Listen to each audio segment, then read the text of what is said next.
Let's get weird. Let's get weird. Okay, everyone has their plane ticket, right? Yeah, I thought we were chanting Let's Get Weird.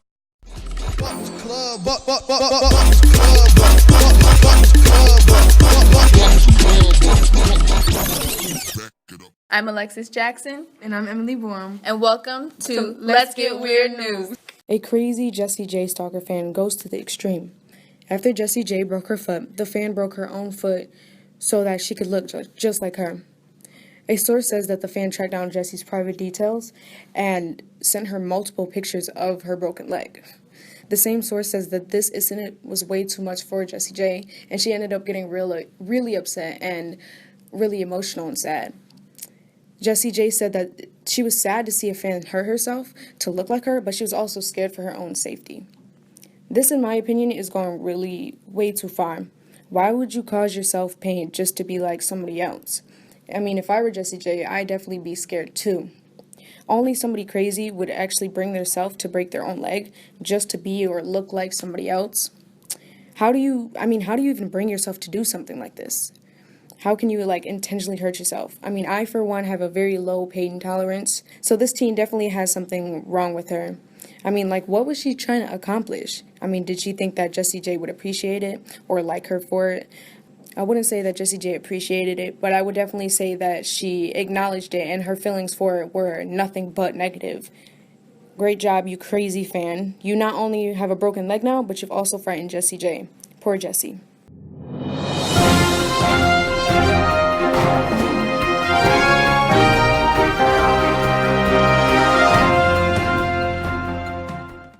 Surprisingly, today's political news is not about Donald Trump, but his best friend Sarah Palin. She blames her son's domestic incident on Obama. Yep, you heard it here first. Obama. So here's what happened. During a speech in Tulsa, Oklahoma on Wednesday, Sarah Palin talks about her son's problem with domestic violence and how he was drunk, and she explained the whole situation. Then she began to talk about PTSD and how it affected her son and his girlfriend, obviously.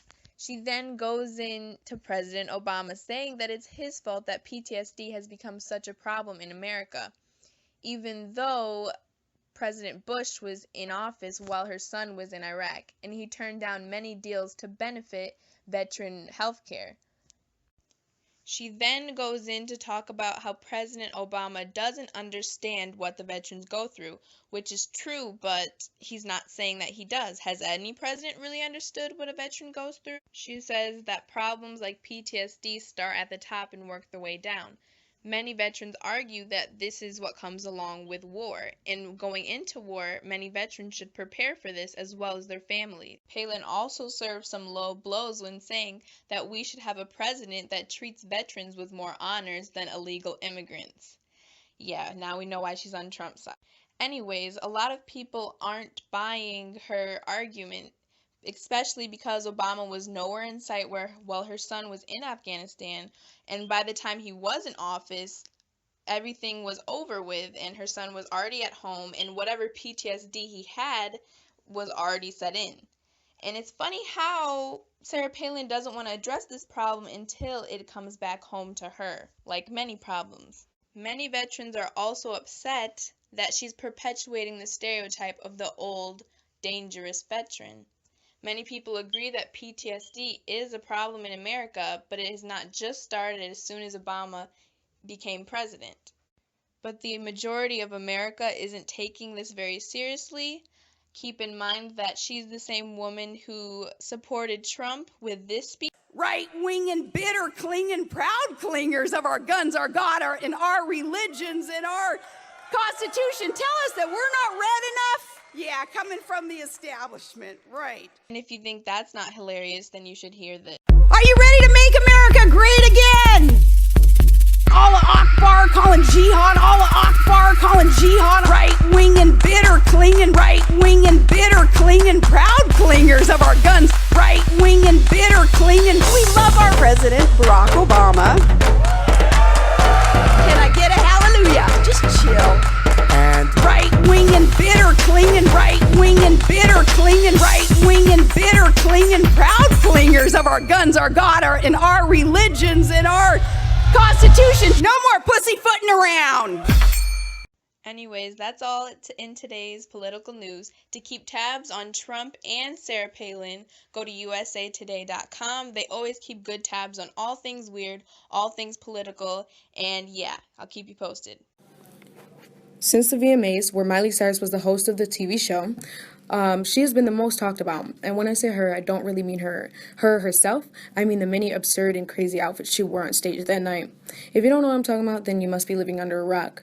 But that's not what I want to talk to you about. I think we can both agree that Miley Cyrus is a little bit crazy.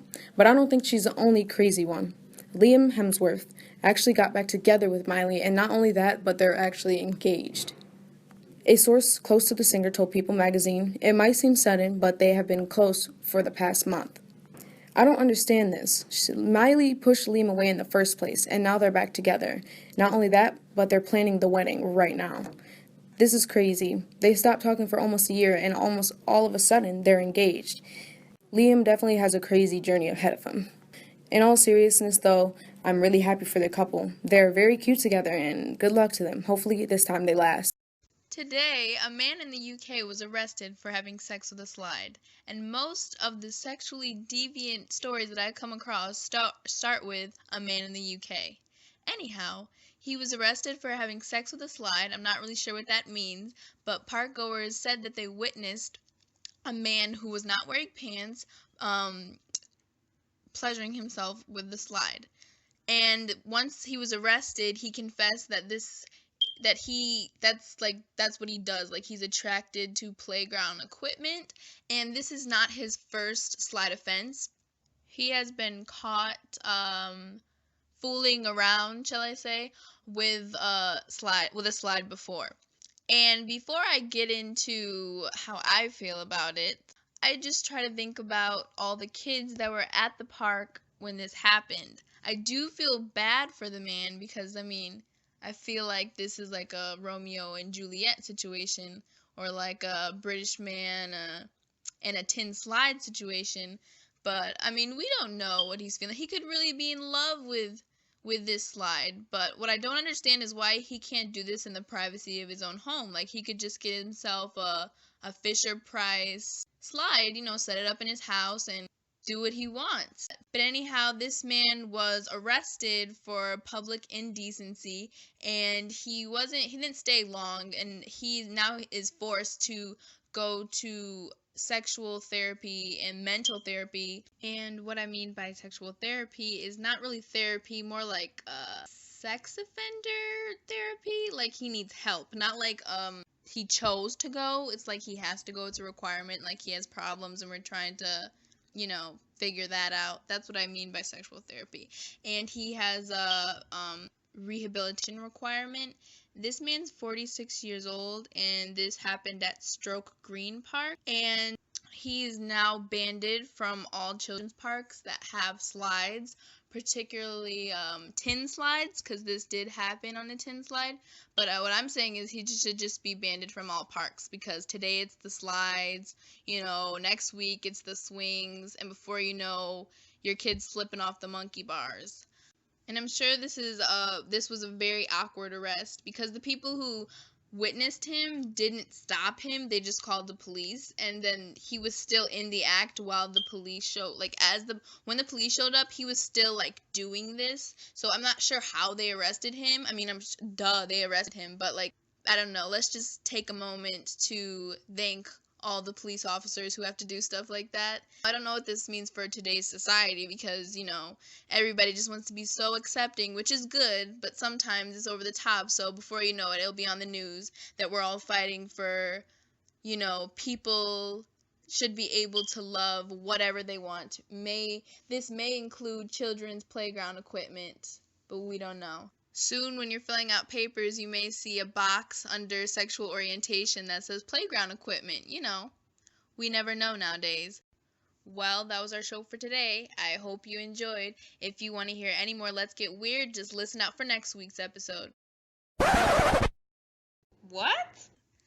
We're not gonna have an episode next week. It just so happens that this is the the finale. It's the pilot and the finale, all in one episode. Isn't that great? So if you want to hear any more weird news, just Google it. Yeah, you can Google it like we did, except, it won't be all the cool theme music and, like, the sound clips and, like, all my voice. You won't hear that. But, if you really want to hear some weird news, you can Google it. Over and out.